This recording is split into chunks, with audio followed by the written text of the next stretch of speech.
अस्सलाम वालेकुम। ENG 505 के लेसन 12 के इस कमाल के वजाहती जायजे में आपका इस्तकबाल है।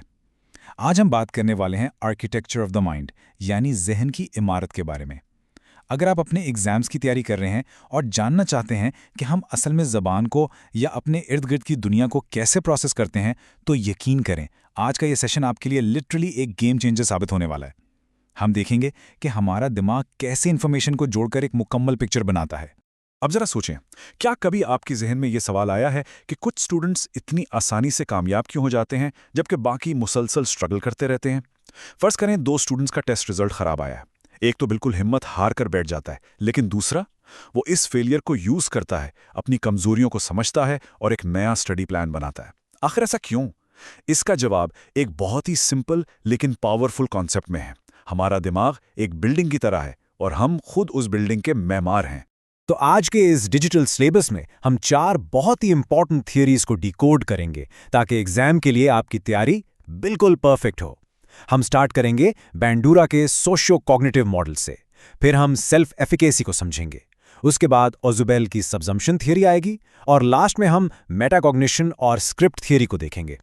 बस ये 4 टॉपिक्स और आपके कॉन्सेप्ट्स बिल्कुल क्लियर। चलें सीधा जंप करते हैं अपने पहले टॉपिक पर। एल्बर्ट बेंडूरा का समाजी व इल्मी मॉडल। ये वो फाउंडेशन है जो हमें बताती है कि हमारा बिहेवियर, हमारी सोच और हमारा एनवायरनमेंट आपस में कैसे कनेक्टेड हैं। ओके, तो इसको जरा ध्यान से समझें।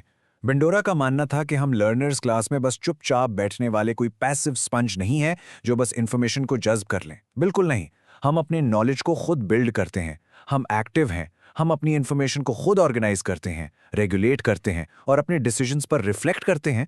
हम लिटरली अपने जहन की इमारत के खुद मेमार हैं। और इसी एक्टिव अप्रोच पर बेंडूरा की थियरी का सबसे मेन सतून खड़ा है, जिसे हम कहते हैं सेल्फ एफिकेसी या खुद असरी। अब ये है क्या? सिंपल वर्ड्स में ये आपका अपने आप पर बिलीफ है। ये वो अंदर का कॉन्फिडेंस है कि भाई मेरे पास फ्यूचर के किसी भी चैलेंज को हैंडल करने की पूरी सलाहियत मौजूद है। ये कोई खाली उम्मीद नहीं है, ये एक सॉलिड इरादा है। इसको थोड़ा एकेडमिक टच देने के लिए जरा 1995 में बेंडूरा के इस एग्जैक्ट कोट को देखें। वो कहते हैं कि सारा कमाल आपके बिलीफ का है। अगर आपको वाकई अंदर से यकीन है ना कि आप कोई टास्क कर सकते हैं, तो समझें आपने वो टास्क हकीकत में मुकम्मल करने का पहला और सबसे क्रूशल स्टेप ले लिया है। आपकी कामयाबी का स्टार्ट ही आपके माइंडसेट से होता है। तो बेंडोरा ने इस कॉन्फिडेंस को मेजर करने के लिए हमें 3 स्केल्स दिए। मान लें कि आपने एक ऊंचा पहाड़ सर करना है। पहला स्केल है मैग्नीट्यूड, यानी वो टास्क कितना मुश्किल है, पहाड़ कितना ऊंचा है। दूसरा है स्ट्रेंथ, आपका यकीन कितना पक्का है कि आप वाकई चढ़ जाएंगे। और तीसरा है जेनरलिटी, क्या पहाड़ चढ़ने का ये कॉन्फिडेंस आपको किसी और फील्ड जैसे तैराकी में भी हेल्प करेगा। और ये कंपैरिजन इस डिवाइड को बड़ी खूबसूरती से दिखाता है। हाई सेल्फ एफिकेसी बिल्कुल एक रॉकेट के फ्यूल की तरह काम करती है, जो आपको मुश्किल तरीन टास्क के लिए भी मोटिवेट रखती है। और लो सेल्फ एफिकेसी वो बस एक हवा निकले गुब्बारे की तरह है, उस स्टूडेंट्स को कोई भी काम स्टार्ट करने से पहले ही डिमोटिवेट कर देती है। अब आप सोच रहे होंगे कि इस सब का फायदा क्या है, तो सुने। अगर आप कल के टीचर्स हैं या आज के स्टूडेंट्स, तो याद रखें कि ये सेल्फ एफिकेसी कोई जादू नहीं है जो बस खुद ही आ जाए। ये एक सपोर्टिव एनवायरनमेंट से बनती है। आपके पेरेंट्स, आपके दोस्त, आपका माहौल, ये सब मिलकर इस हाई कॉन्फिडेंस को बिल्ड करते हैं। चलें जी, फाउंडेशन तो बन गई, अब चलते हैं नेक्स्ट फेज की तरफ, यानी पुरानी और नई इन्फॉर्मेशन को आपस में कैसे फ्रेम किया जाए। इसे अमेरिकन साइकोलॉजिस्ट डेविड ऑसिबल ने अपनी सबसम्पशन थियरी में बहुत जबरदस्त तरीके से एक्सप्लेन किया है। इस थ्योरी का कमाल ये है कि ये बताती है लर्निंग कभी भी खला में नहीं होती। सबसम्पशन को आप अपने लैपटॉप के फोल्डर्स की तरह समझ लें। जब कोई नई फाइल बनती है तो उसे सेव करने के लिए एक पहले से मौजूद फोल्डर चाहिए होता है, राइट? अगर फोल्डर नहीं होगा तो फाइल गुम हो जाएगी। हमारा दिमाग भी बिल्कुल ऐसे ही काम करता है। वो नई बातों को दिमाग में पहले से मौजूद पुरानी यादों के साथ कनेक्ट करके सेव करता है। अब इसको इम्प्लीमेंट कैसे करें? ये रहे वो 4 मेन प्रिंसिपल्स जो आपके लिए एक चीट कोड का काम करेंगे। सबसे पहले एक जनरल कॉन्सेप्ट दें। दूसरा स्टेप, नई इन्फॉर्मेशन का पुरानी इन्फॉर्मेशन से मुवाजना करें। तीसरा, दिमाग के अंदर मौजूद पुराने स्ट्रक्चर्स को थोड़ा रीऑर्गेनाइज करें। और चौथा, जो स्टूडेंट जानता है और जो नहीं जानता, उन दोनों के बीच एक जबरदस्त सा पुल बना दें।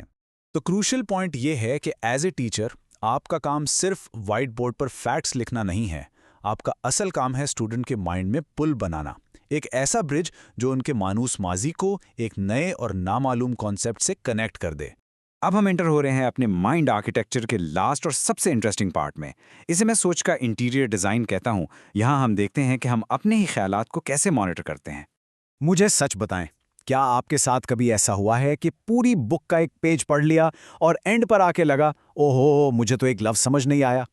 ये जो आपको एहसास हुआ ना कि समझ नहीं आया, इसी को जॉन फ्लावेल ने मेटाकॉग्निशन कहा था, यानी अपनी ही सोच के बारे में सोचना। ये आपके दिमाग का वो हिस्सा है जो मुसलसल मॉनिटर कर रहा होता है कि आप कितना सीख रहे हैं।